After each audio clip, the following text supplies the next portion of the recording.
Welcome to another webinar of parenting. Hold on one second. Let's see if I'm live yet.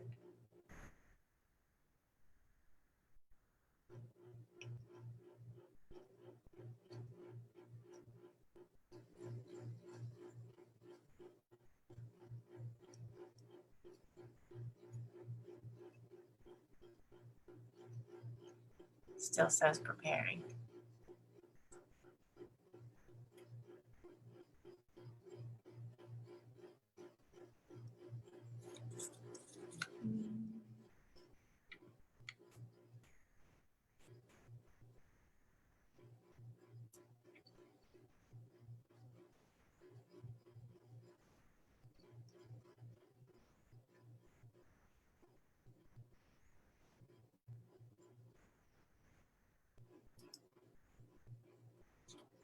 Okay, all right. It still says preparing, but Facebook tells me I'm live, so I am going to start anyway, and hopefully Zoom and Facebook keep talking to each other. So if I get cut off, I apologize in advance.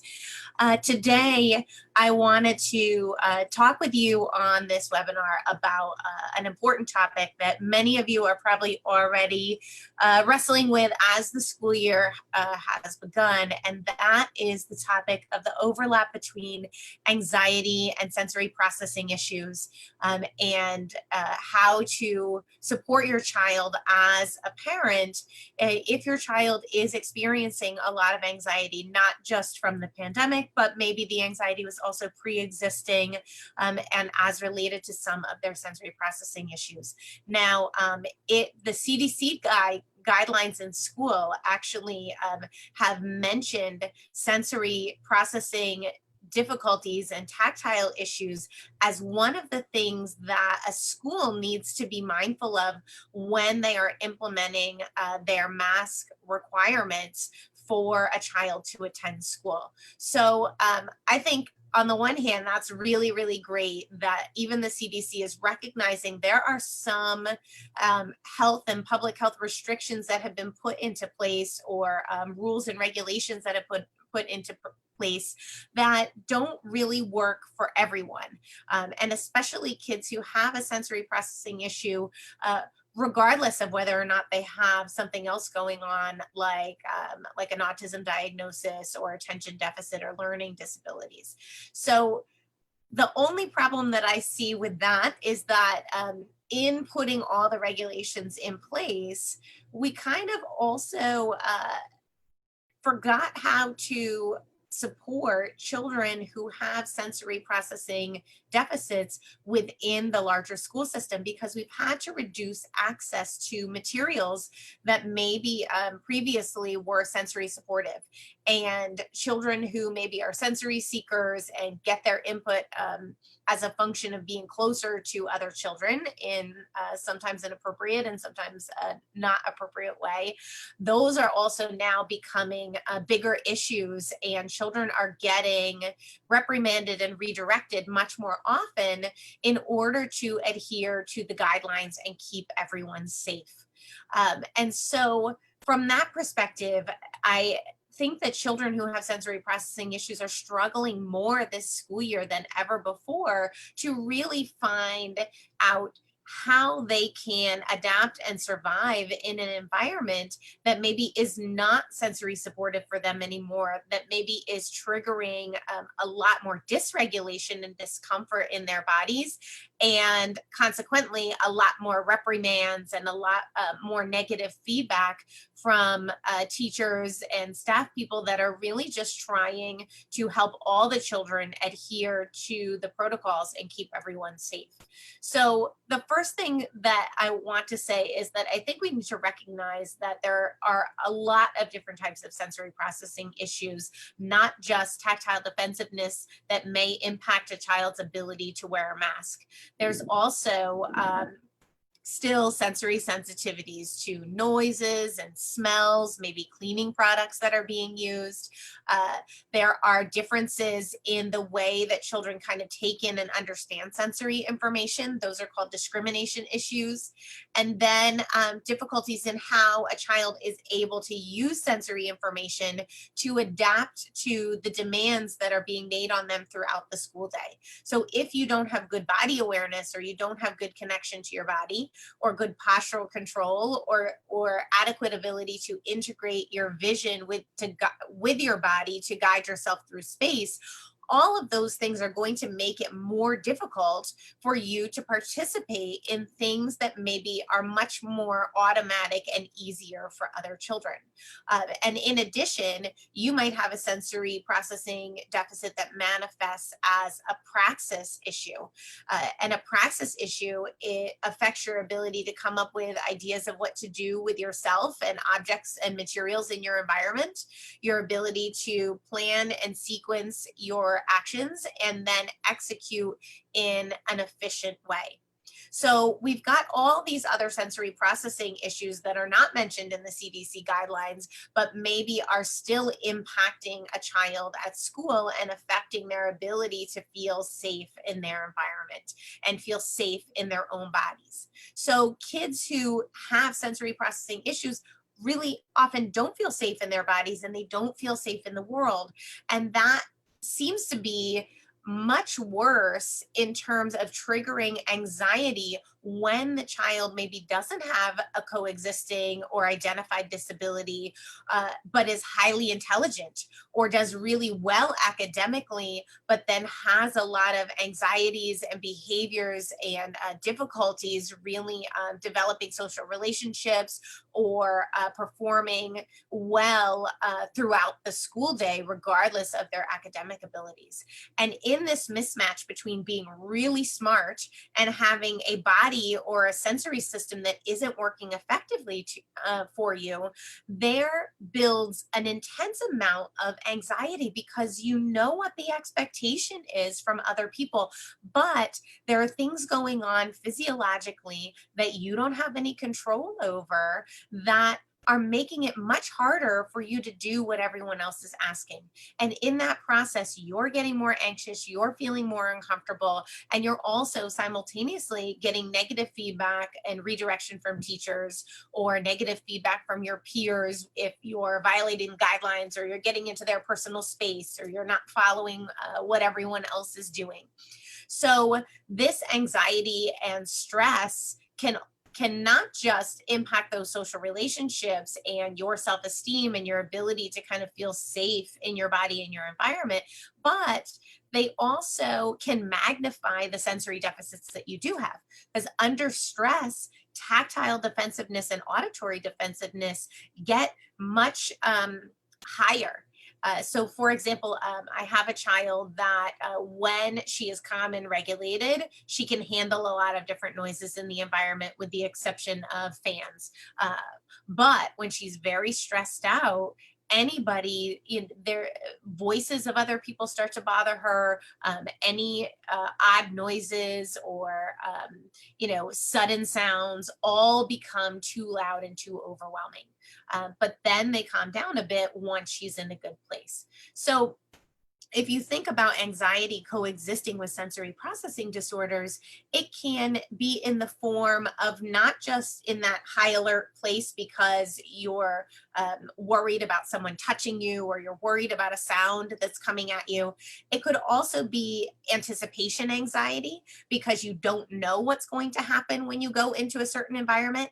Are you going to be exposed to some sort of sensory aversive experience that's going to make you want to run away screaming or punch the kid next to you because he was too loud or touched you in a way that you didn't like? Or it could manifest as performance anxiety. If you've got difficulty with your body control or your coordination or planning and sequencing, then you know that things are much harder for you than they are for your peers, and you have to work 10 times harder to keep up with what they're doing. So even knowing that you're going to have to do something that you're not familiar with, you haven't practiced, or you might not be good at, even though you've heard what the expectation is, that can trigger a high degree of performance anxiety, which then makes it even more difficult for you to access those plans and ideas that at baseline you struggle with anyway. And then there can also be anxiety around separation from caregivers. And you see this more with younger kids because the parent ends up, or the nanny or whoever it is that's really great at supporting the child who has sensory and anxiety issues, is such a safe place for that child that they don't want to separate from them, because other people don't understand them and they feel unsafe when they're in places where that caregiver can't be there as an emotional support and as an advocate for them. But they don't have the internal tools and the resources yet, especially when they're young, to be able to implement the strategies and advocate for the supports themselves. And even as teens and young adults, I often get feedback from people who have sensory processing issues that a lot of people don't understand them because it manifests as a hidden disability. It doesn't outwardly seem like there's anything wrong with you, yet you might be crawling out of your skin at the idea that someone would ask you to wear a mask for any extended period of time. So you have going into this high alert place in this fight or flight reaction, performance anxiety, anticipation anxiety, anxiety around separating from the safe people in your life. And sometimes we see it as meltdowns and excessive control. So then that anxiety turns into coping behaviors. And the coping behaviors could either be avoidance or fighting against people who would put you in a situation where you perceive that there is some sort of threat to yourself, that put you in a position where you're not going to be able to work to your potential, or you're going to be put in a sensory aversive environment that's going to trigger all your worst fears and anxieties. So the avoidance starts to kick in. And if you're not in avoidance mode, or if you can't escape the environment, maybe your strategy is that you try to control the people around you. You become the director in the play situation where you're controlling the kids and telling them who they need to be, and then getting upset with them or punching them when they don't follow the rules of the game that you established. Or you go into a mode where you're constantly resisting the support of a paraprofessional or one of the teachers in the room, because the teacher is trying to control you and get you to comply with the rules, and you're trying to keep yourself safe. So there's no way you two are going to agree on what the strategy is, because in your mind as a child with a sensory processing issue, that teacher is threatening you, and you have to get some degree of control to feel safe. And until that teacher begins to understand you or changes the way that they're responding to you, that dynamic continues. And then you get the phone calls from the school to come pick up your child because they're having a major meltdown, or because they hit someone, or because they had to be removed from the classroom. Whatever the scenario is, if you have a child who has significant sensory processing issues, you may have experienced some or all of these things at any point in your child's education. So then the question is, do you as a parent just try to control back and push them through the situations because you say to yourself, you know what, it's not that bad. It's not that loud in here. Oh, you only have to wear your mask for a couple hours, or it's fine. Just get back on the soccer field. The kids are not going to hurt you. But you're sending a message that completely contradicts what your child's internal experience is with what's happening.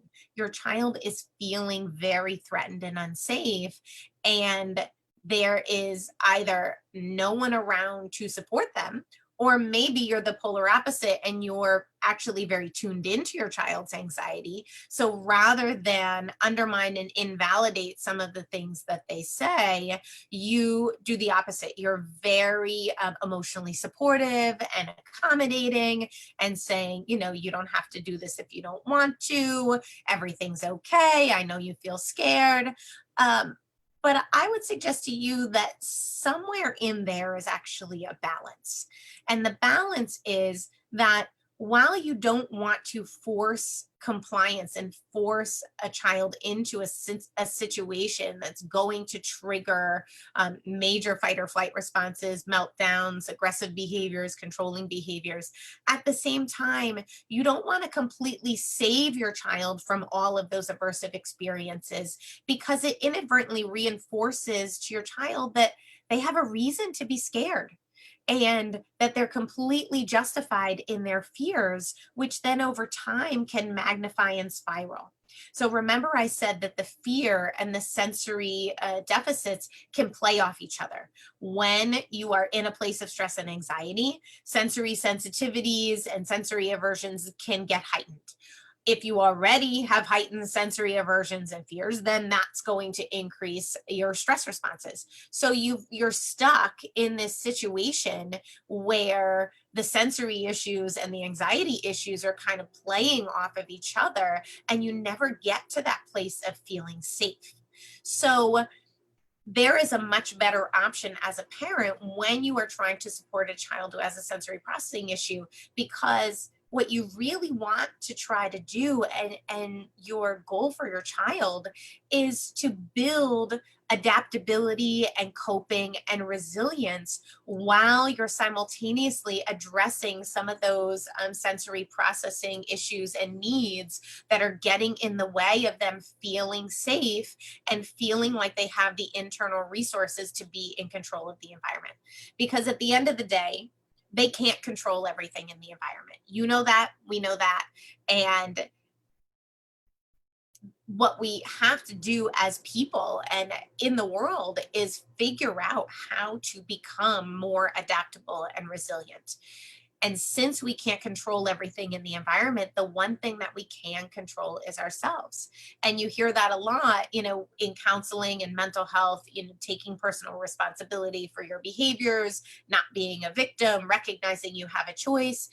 Children with sensory processing issues are not there yet, but you can still use and be aware of all of that information and those tools when you are figuring out your strategy and your dynamic to help your child work through some of those anxieties while giving them either the therapeutic intervention or the sensory supports or the activity supports that they need to be able to cope better. Because then you're giving them that gift that is going to empower them and serve them over a lifetime. For all people, what happens is, you know, we're not good at everything when we're young. There are certain things that we have to work through, certain things that come easier, and certain things that we really have to put a lot of effort in to feel successful. But isn't it those things that we've overcome that actually help us to feel more empowered and be more resilient, because we look back on those experiences and say, I did it, rather than looking back and saying, I always needed my mom because I just couldn't do it on my own.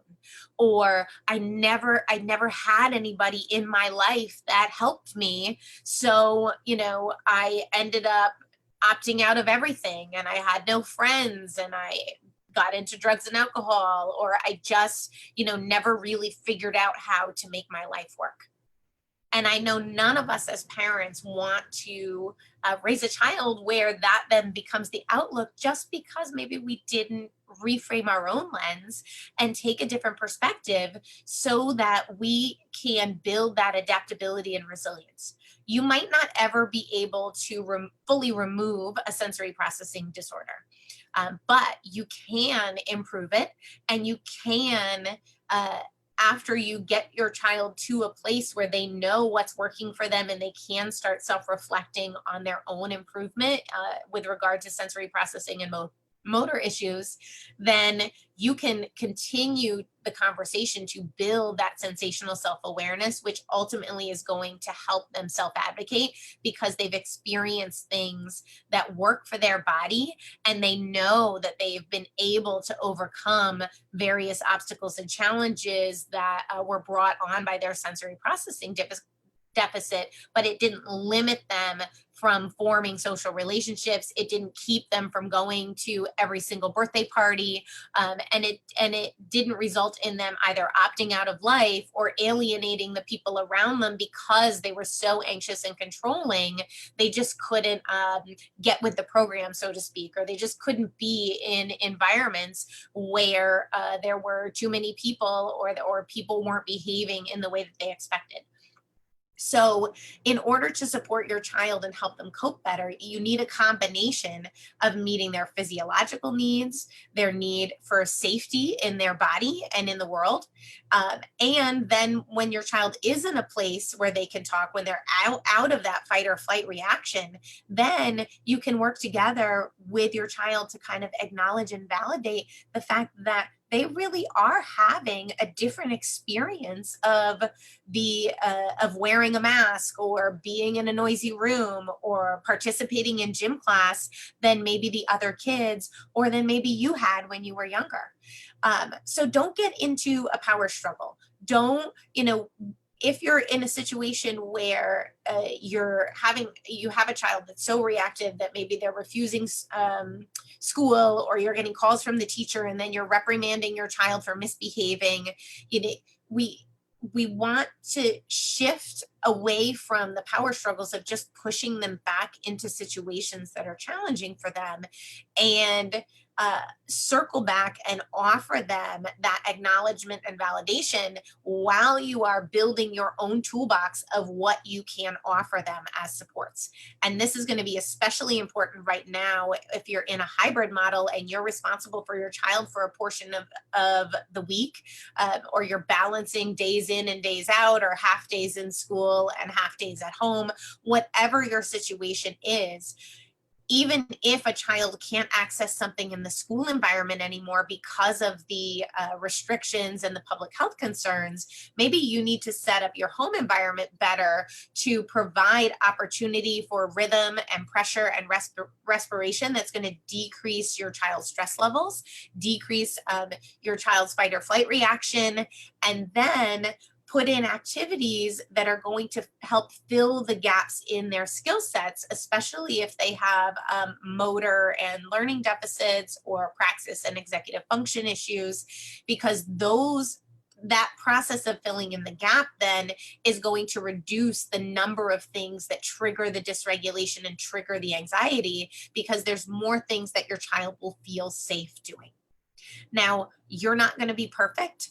You do have to manage your own emotions in the process, and disengage from the power struggles, disengage from the frustration that you might be feeling that you can't, immediately get your child to calm down, or your child's acting in a way that's inappropriate or embarrassing or whatever. Always reflect on yourself, get yourself into a good place first, and develop your own tools if you haven't already. Maybe you're an anxious parent too, and you need the tools as much as your child does. Get your own anxiety and self-regulation managed, because that allows you to show up better for your child and think more clearly when you are exploring the tools to put in your toolbox and in your child's toolbox. So manage yourself, and then look around and help your child, or explore with your child together things that help your child reduce stress and dysregulation. And it's always going to be in the boxes of rhythm, pressure, and respiration. You might use all three, you might only use one or two, but play around with exploring things that your child likes to do that fit in that pattern to decrease their physiological stress and reduce their physiological reaction to the sensory stressors, either in their own body or in their environment.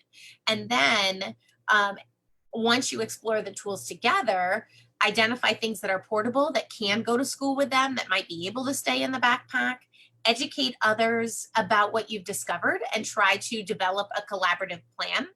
The CDC guidelines say that the school should work with you if your child can't wear a mask.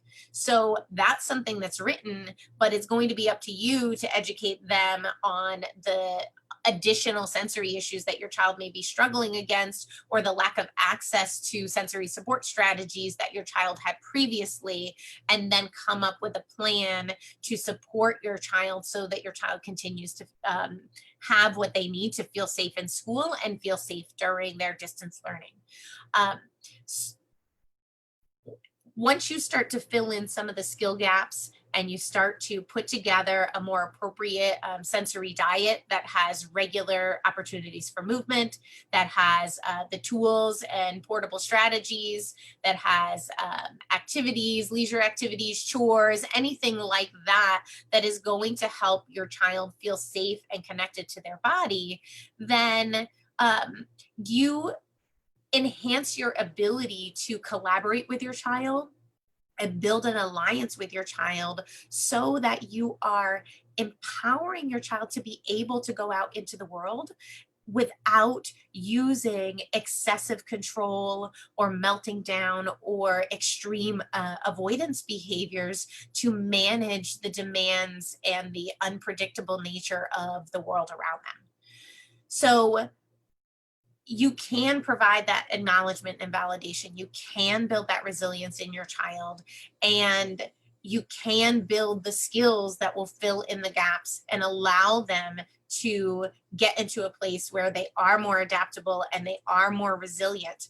These are skills that will last them a lifetime, and you're serving your child so much better by helping them learn these tools and putting them in their toolbox.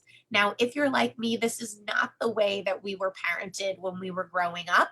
And there was a lot more tough love and there was a lot less understanding of sensory processing issues.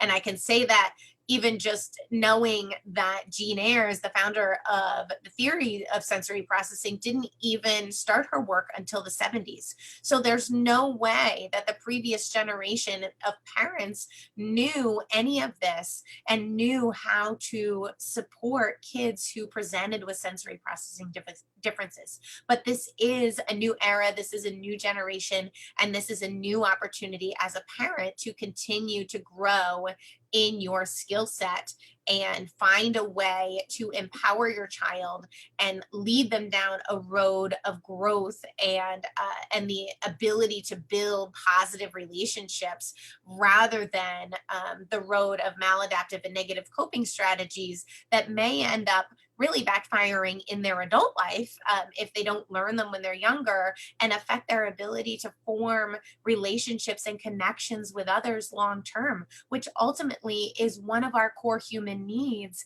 and something that everyone really on some level wants, in addition to really feeling valuable and feeling like you're contributing something to the world. So all of these, core needs that humans have can really be fostered by adapting the way that you are parenting and keeping this idea of helping your child manage your anxiety and sensory issues while building resilience and adaptability.